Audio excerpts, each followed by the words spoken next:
할렐루야. 우리 옆 사람과 축복합시다. 당신은 참으로 복 있는 사람입니다. 하늘의 상이 클 겁니다. 버클리 대학 연구팀에서 쥐와 사랑의 관계를 연구했습니다. 세 부리를 뒀는데요. 그냥 한 마리 쥐는 한 마리 그냥 있는 채 실컷 먹을 수 있는 먹이를 충분하게 공급했고요. 두 번째는 5마리를 함께 살게 하면서 서로 부대끼며 이렇게 살게 했고, 마지막 세 번째 쥐에게는 떠먹여주면서 쓰다듬어주면서 그렇게 사랑을 듬뿍 주면서 지내게 했습니다. 결과가 어떻게 나왔을 것 같습니까? 쥐들이 평균 한 2년 정도 산다고 그래요. 첫 번째 쥐는 600일, 그러니까 2년을 차에 살지 못했으면 뇌도 그렇게 활발하게 움직이지 못했고, 두 번째 쥐는 정상적인 그런 뇌 활동을 보이면서 한 700일 정도 평균적으로 살았답니다. 세 번째 쥐가 어떻게 됐을까요? 활발한 뇌 활동을 보이면서 무려 950일을 살더랍니다. 말을 못하는 이 쥐도 사랑을 듬뿍 받으니 장수하게 됐다. 어떻게 보면 너무 평범한 결론을 확인했을 뿐이지요. 우리들이 장수 정도 아니라 영생을 얻는 것, 하나님의 큰 사랑을 듬뿍 받았기 때문인 줄 믿습니다. 그 사랑의 말씀 한번 암송해 봅시다. 요한복음 3장 16절. 하나님이 세상을 이처럼 사랑하사 독생자를 주셨으니 이는 그를 믿는 자마다 멸망하지 않고 영생을 얻게 하려 하심이라. 아멘. 우리 옆 사람 한번 축복합시다. 하나님이 당신을 사랑합니다. 우리는 종종 물어보잖아요. 당신 구원에 확신이 있습니까? 영생을 얻었습니까? 죄송하지만 오늘 죽어도 천국 갈 확신이 있습니까? 그렇다고 대답하는 분들에게 또다시 질문해요. 그 근거가 뭐냐? 왜 그렇게 생각하느냐? 그럴 때 나는 예수님이 나를 위해서 십자가에 못 박혀 죽으셨고 부활하셨음을 믿습니다만 오케이, 합격합니다. 근데 오늘 말씀을 보면은 2가지 질문을 더 드려야겠다라는 생각이 들어요. 첫 번째, 미워하는 사람이 없습니까? 왜냐면 미워하는 게 뭐라고 해요? 살인이라고 말씀하세요. 미워하는 곳에 주님이 거할 수 없다라고 말씀하세요. 주님이 거할 수 없으니 영생이 의심스러운 거죠. 두 번째 질문은 사랑하며 살고 있습니까? 예요. 왜냐하면 오늘 본문에 그 사랑이 사망에서 생명을 옮긴 증거라고 이렇게 말씀하잖아요. 한 번 더 읽어봅시다. 우리는 형제를 사랑함으로 사망에서 옮겨 생명으로 들어간 줄을 알거니와 사랑하지 아니하는 자는 사망에 머물러 있느니라. 아멘. 하나님의 그 놀라운 사랑을 받은 우리는 다 그렇게 결단을 하고 생각해요. 사랑하며 살아야지. 특별히 하나님께 주신 가정 속에서 정말 사랑하며 천국 지점 이루어야 되지. 그런데 대부분 방법이 잘못되어서 배우자가 서로가 또는 부모와 자녀가 그것을 느끼지 못하고 오히려 갈등 관계에 있는 경우도 참 많습니다. 여기서 우리가 사랑이 무엇인지 먼저 한 번 더 생각해 보기를 원하는데, 에릭 프롬의 명저 사랑의 기술, 원래 기술이라고 번역이 조금 잘못된 것 같아요. 그건 원문은 아트거든요. 아트. 그러니까 사랑의 예술 이렇게 번역해야 더 좋은데, 거기서 사랑을 5가지로 정의해요. 첫 번째가 뭐냐? 관심을 갖는 거다라는 거예요. 그래서 우리가 종종 사랑이 고플 때 왜 내게 관심이 없는 거야? 이렇게 말하잖아요. 관심이에요. 두 번째는 존경하는 거예요. 즉 상대방을 있는 그대로 인정해주고 존중해주는 것. 이게 사랑이다라는 거예요. 세 번째가 이해하는 거예요. 영어의 이해, understand가 아래에 서다라는 뜻 아닙니까? 겸손한 마음으로 상대방을 바라볼 때 누구나 크게 진짜 이해할 수 있는 사랑이라는 거예요. 네 번째가 책임을 지는 거다는 거예요. 각자의 위치에서 책임 있는 삶을 사는 것이 이게 사랑이다. 책임감이 곧 사랑임을 또 알아야 돼요. 마지막 중요한 5번째가 주는 거다라는 거예요. 사랑은 주고받는 건데, 사랑의 마음이 진짜 있으면 자꾸만 뭘 주고 싶어 하는 거예요. 주는 게 사랑인 거예요. 저는 결혼하는 친구들에게 그래서 종종 강조합니다. 받으려고 하지 말고 주려고 해라. 즉 우리의 기독교의 3대 가치가 뭐예요? 믿음, 소망, 사랑이잖아요. 그걸 근거로 해서 주는 게 사랑이라는 거예요. 이 결혼은 나는 당신을 믿겠습니다, 믿어주겠습니다 라는 서약인데, 그보다 더 중요한 건 뭐냐면 나는 당신이 믿을 만한 사람으로 살겠습니다 라는 그런 서약이에요. 믿을 만한 사람이 되는 것, 이거 참 어려운 거거든요. 종종 싸울 때 그렇게 싸우잖아요. 왜 나를 못 믿는 거야? 그렇게 말하면 동시에 스스로 생각할 수 있어야 돼요. 아, 내가 언행에 믿음을 주지 못했구나 라고 말입니다. 부모에게 믿을 만한 자식이 되는 것, 또 배우자에게 서로 믿음을 주는 것, 이게 성숙한 사랑이에요. 소망도 마찬가지로 주는 거예요. 결혼해서 덕 보려고 하면은 이게 벌써 계약이 돼버리고 말아요. 결혼은 소망을 주는 거예요. 위로를 주고 격려를 주고 당신의 꿈을 응원합니다 라고 소망을 주는 거예요. 무엇보다 사랑이 주는 거예요. 사랑을 받으려는 한 순간 시험에 들어요.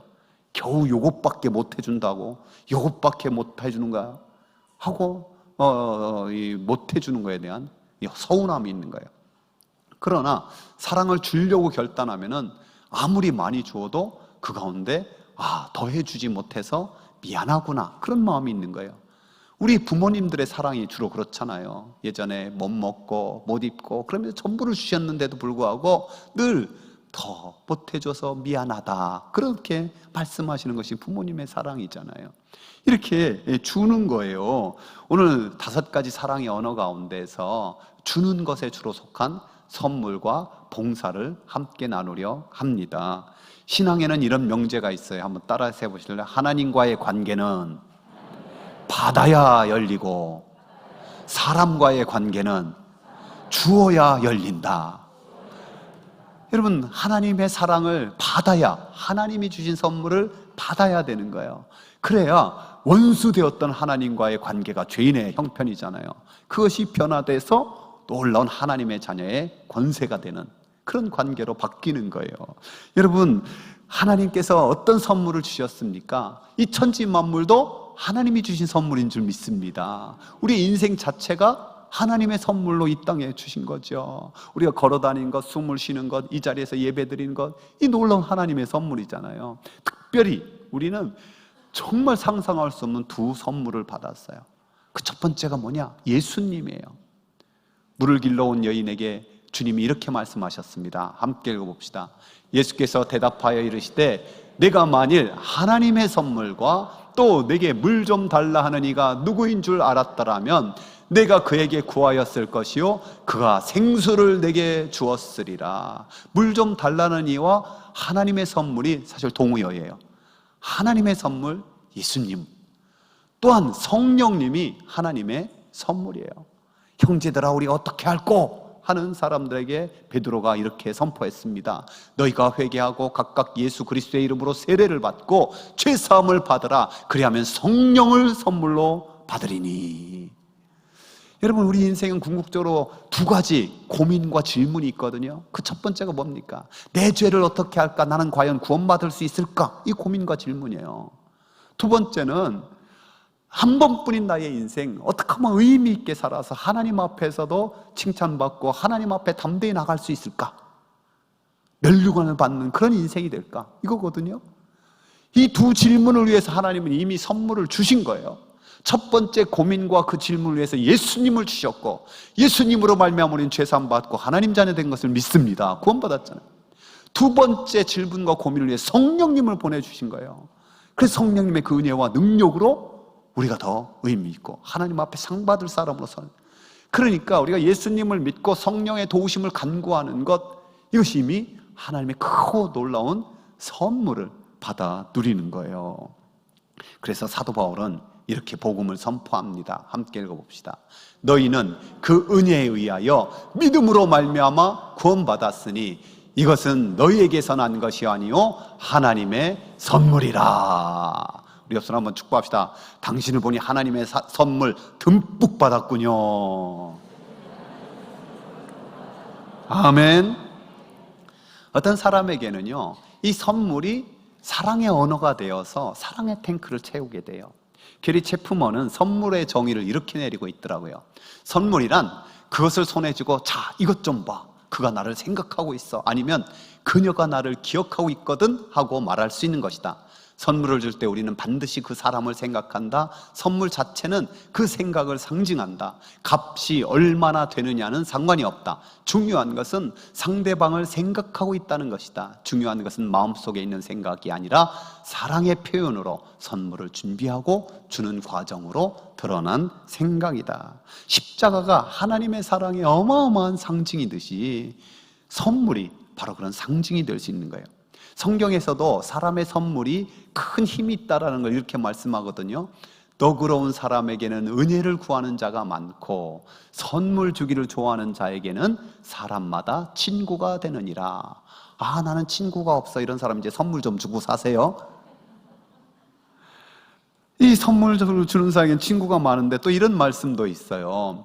사람의 선물은 그의 길을 넓게 하며 또 존귀한 자 앞으로 그를 인도하느니라. 사람의 선물이 길을 넓게 한다. 여기서 길이 넓어진다. 형통하게 된다는 거예요.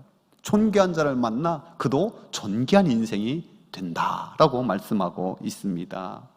사실 저는 어렸을 적에 선물을 받아본 기억이 별로 없어요. 생일 선물조차도 저희 집은 또 동네도 거의 비슷했어요. 아버지만 생일상 받는 거지 엄마도 뭐 제대로 생일상도 못 받고 뭐 그랬죠. 근데 아이들은 뭐 생일 있는지도 모르는 거예요. 그래서 그런지 제게 있어서는 선물을 주고받는 게 좀 어색한 경우도 종종 있어요. 아마 여기 저와 같은 분도 비슷하게 있을 거예요. 저와 마찬가지로 저희 아내도 제일의 사랑의 언어가 선물은 아닌 것 같아요. 그래서 제가 전에 해외에 나갔을 때 꼭 선물을 받아 가지고 이렇게 줬는데 별로 감동이 없더라고요. 요즘에 안 갖다 줘요. 별 이상이 없어요. 그런데 이 선물이요, 그게 사랑의 언어가 아닐지라도 크게 작용할 때가 있어요. 제가 아내와 결혼을 약속하고 첫 번째 맞는 생일에 어마어마한 선물을 줬거든요. 제 그때 교육전도서 사례비가 4만 원이었는데 그걸 몽땅 다 털어가지고 14K 한돈짜리 쌍가락지 반지를 선물했는데 35년째 그것만 끼고 있어요.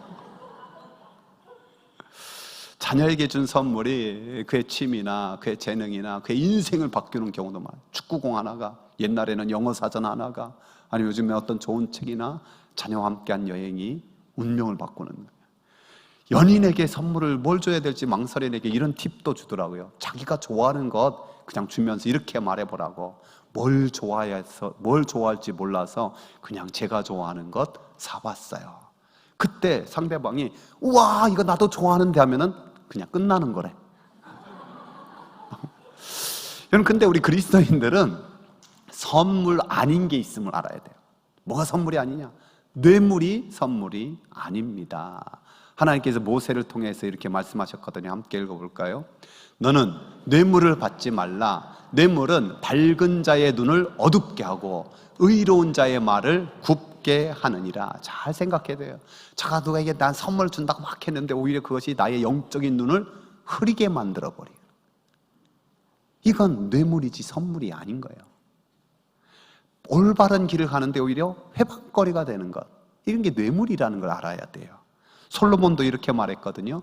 탐욕이 지혜의 자를 우매하게 하고 뇌물이 사람의 명철을 망하게 하느니라. 솔로몬이 이렇게 말했는데 나중에 보면 저도 뇌물 때문에 망하는 명철이 사라져버려요. 또한 조건부로 하는 게 사랑이 아니에요. 선물이 아니에요. 자녀나 배우자에게 만약 이렇게 하면은 내가 이걸 선물로 주겠다. 그걸로는 사랑의 탱크가 채워지지 않는다는 거예요.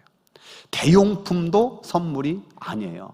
자기가 마땅히 해야 될 사랑의 언어로 채우지 못하고 다른 것으로, 예를 들어서 바쁜 아빠가 뭐 함께하는 시간이 분명히 사랑의 언어인데 그거 하나 그냥 돈으로 맨날 때우려고 하는 것. 또 이런 경우도 있다고 하죠. 남편들이 별로 무심하다가 특별하게 막 선물하고 이럴 때는 둘 중에 하나래요. 첫 번째 진짜 변화됐거나, 두 번째 바람 필 때나. 어느 부유한 가정에서요, 아들을 결혼했는데 너무너무 며느리가 예쁘고 싹싹하고 막 그런 거예요.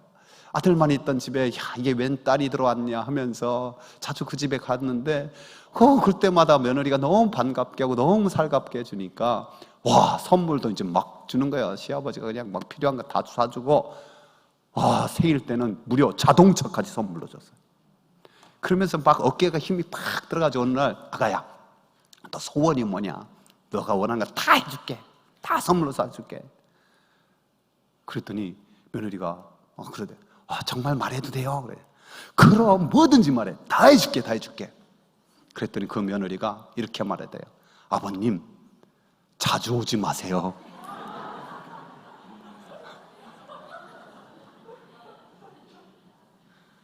뭘 줘야 될지 사실 선물이라는 게 참 어려워요. 그런데 이렇게 하면 돼요. 나는 선물 살 그런 형편이 안 돼요. 그래도요, 꼭 필요한 거 주잖아요. 학용품이나 뭐 옷을 줄 때도 그것에 선물의 의미를 담으세요. 너의 꿈을 응원한다 하면서 학용품을 줄 수 있고, 너는 너무너무 사랑스러운 나의 선물이야 하면서 옷을 줄 수 있고, 이게 그냥 필요한 것 주는 게 아니라 선물이 되는 거예요. 또한 큰 것, 많은 것도 좋지만 작은 것에도 의미를 담는 게 얼마나 좋아요. 여러분의 자녀가 막 밖에 뛰어놀다가 들꽃 하나 꺾어와서 엄마 선물할 때 얼마나 행복했습니까? 저도 잘 못하지만은 장미꽃 한 송이의 위력이 있거든요. 여러분, 누군가 힘들어할 때 예를 들어서 손수건 하나를 주면서 너의 눈물을 내가 닦아주고 싶어 한다면 그게 얼마나 큰 선물이 돼요. 작은 액세서리 주면서 나는 너에게 꼭 붙어 있고 싶어. 그럼 이거 어마어마한 선물이 되잖아요.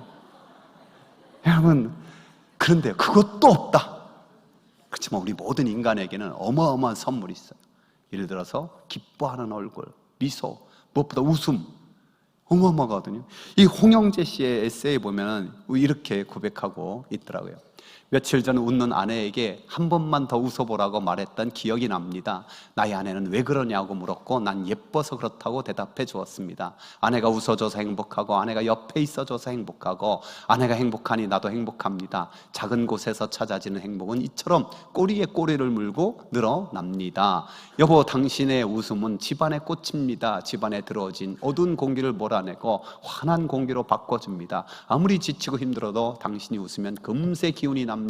그래서 당신의 웃음은 행복의 마법사, 생명의 옹달샘입니다. 여보, 한 번 더 웃어봐요. 하나님께서 자신이 선물이 되어서 이 땅에 왔듯이 우리에게는요, 내 자신이 선물이 될 수 있는 거룩한 소원이 있어야 돼요. 제가 목회자로서, 목사로서 아주 어마어마한 소원이 있거든요. 그게 뭐냐면요, 제가 열심히 설교 준비하고 성령의 능력 아래서 하나님의 말씀을 선포하는 것, 제가 간절히 기도할 때마다 치유가 일어나고 회복이 일어나고 우리 성도들이 큰 복을 받고 우뚝우뚝 하나님의 사람으로 세워지는 것, 제가 훌륭한 리더십을 가지고 우리 교회를 비전 공동체로 세워서 더 하나님의 나라 역사 이루고 하나님의 나라 확장 가는데 함께 쓰임 받는 것. 근데 그 모든 것보다 더 어마어마한 소원이 있어요. 뭐냐면요, 제가 목회하는 동안 우리 모든 성도들에게 제 자신이 선물이 됐으면 좋겠다라는 거예요. 내가 나의 영혼, 육을 잘 관리해서 정말 우리 성도들이 생각하는 선물이 되는 목사. 여러분, 이것이요, 사실 우리 성도들 모두가 가지는 거룩한 소원이 되길 바라요.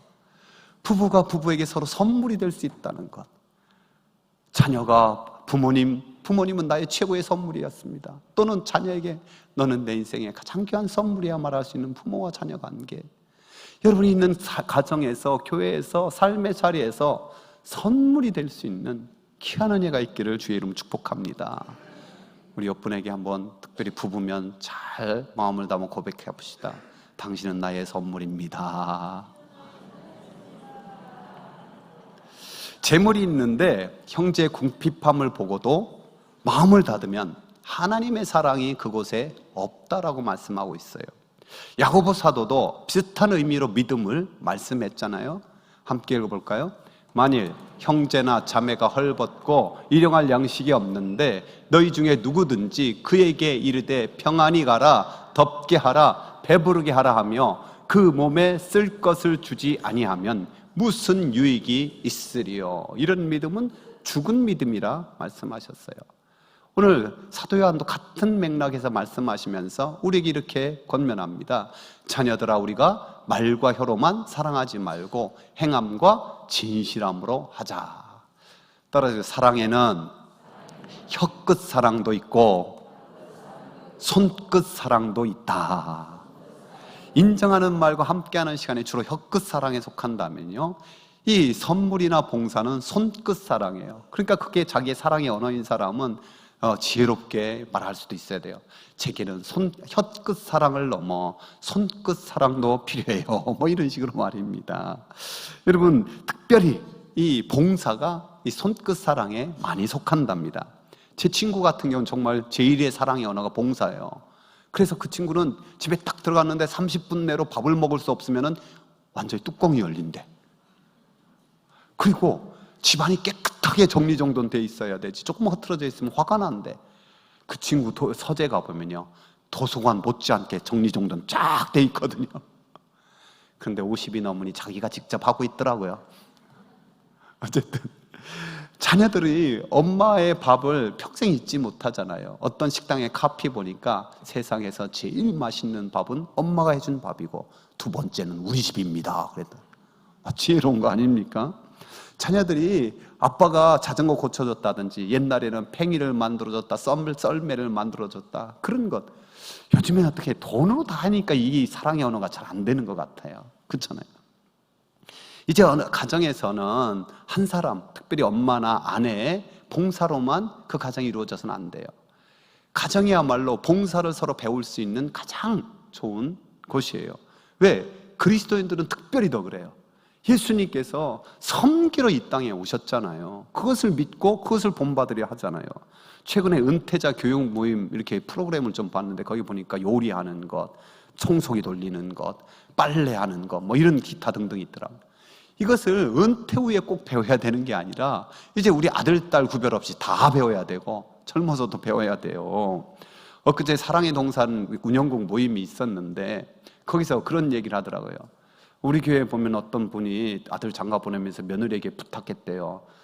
제발 음식 쓰레기는 손에 들지 않게 해라. 근데요, 동산에서 어떤 목사님이 그러더라고요. 요즘에는요, 음식 쓰레기를 들고 여자가 나가면 사람들이 이렇게 생각한대요. 저 사람은 남편이 없나 봐. 제가 우리 몇 년 전인가 얼마 전에, 요새도 돌아다니는 것 같은데 우리 교회 근처에 트럭을 보고 깜짝 놀랐어요. 카피가 이렇더라고요. 남편을 빌려드립니다. 야, 저게 뭐야 했더니 뭐 하수구를 뚫어주고 뭘 고쳐주고 하는 거, 봉사해 주겠다는 거예요. 여러분, 이제는요, 남자들도 애 낳는 일 빼고는 다 할 수 있어야 돼요.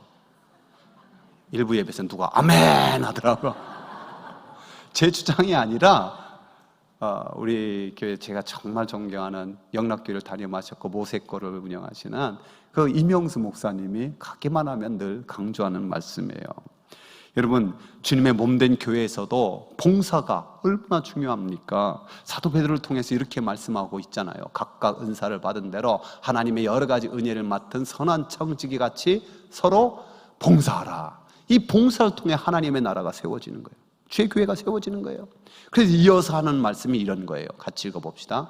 말을 하는 사람은 하나님의 말씀을 전파하는 사람답게 하고, 봉사하는 사람은 하나님께서 주시는 힘으로 봉사하는 사람답게 하시옵지요. 그리하면 하나님이 모든 일에 예수 그리스도로 말미암아 영광을 받으실 것입니다. 영광과 권세가 영원무궁하도록 그에게 있습니다. 아멘. 여러분, 말씀을 전하는 것과 봉사하는 것, 이 모두가 똑같이 하나님 앞에 영광과 존귀를 올려지고 귀한 은혜가 되는 것 분명히 말씀하고 있습니다.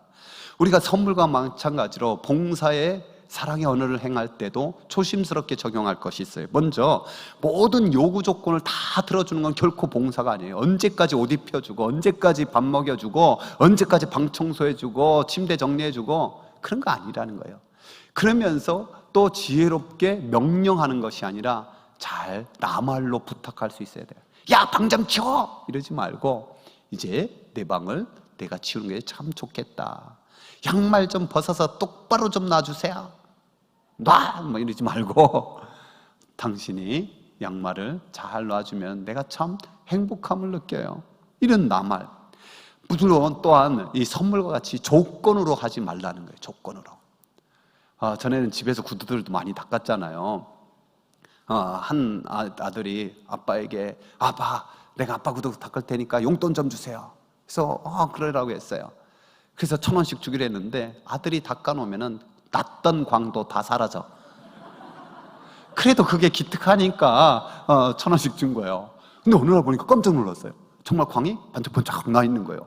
얘가 어디서 기술을 배웠나? 웬일이지? 하고 와, 오늘 웬일이야 아들? 했더니 아빠, 내가 1시간 동안이나 이걸 닦았어. 아빠가 있는 게 너무너무 감사해서 그렇게 했어.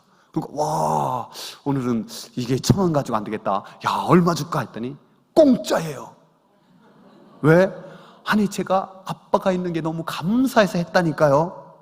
여러분, 그 봉사를 받은 아빠의 마음이 얼마나 행복했겠습니까?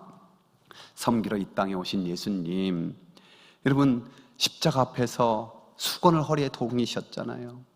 대야에 물을 떠다가 제자들 발을 하나하나 적시면서 그 발가락 사이를, 그 뒤꿈치에 때를 밀어주고 발톱 사이사이를 문질러 주면서 주님 기도하셨을 거예요. 주님, 이들의 발이 믿음의 반석 위에 굳게 서게 하여 주옵소서. 이들이 사랑의 섬김에 재빠른 발이 되게 하여 주시고 무엇보다 복음을 전하는 복된 발이 되게 하여 주십시오. 그리고 그 물기를 다 닦은 후에 모든 제자들 그렇게 하나하나 섬기신 후에 말씀하셨어요. 함께 읽어봅시다. 내가 주와 또는 선생이 되어 너의 발을 씻었으니 너희도 서로 발을 씻어주는 것이 옳으니라. 아멘. 부활하신 예수님을 뵙고도 제자들 또 마음에 그 미안함, 죄송한 죄책감 벗어버리지 못하고 물고기 잡으러 갔잖아요.